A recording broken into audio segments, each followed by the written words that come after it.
नमस्कार। ग्राम सिरागुड़ा, ग्राम पंचायत पटेल, ब्लॉक कोरकुंडा, जिला हूँ मालकानगिरी। जे गत आम एप्रिल मास पानी उपरे आम कंप्लेन करूँ सरकार को जे पानी समस्या पाई बोलिकी ये जो टैंकी सोलार टैंकी पाई बोलिकी तो सरकार बाबू आसी देखिले जे संपूर्ण रूप से ठीक अच्छी बोली कहले।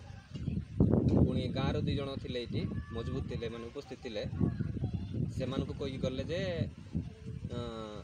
पानीर समस्याटा ठीक अच्छी किसी असुविधा ना बोल कही गले।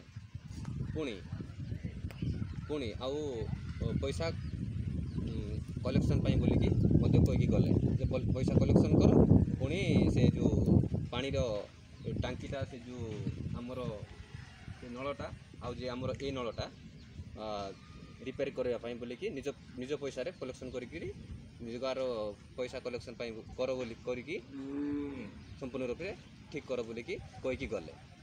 तेणु आम एति जे सरकार को अनुरोध करूँ जे सरकार आम जदि पानी समस्यार कि नलर समस्यार जदि समाधान करदेव ताहले आम ग्रामवासी चिरउपकृत हबु।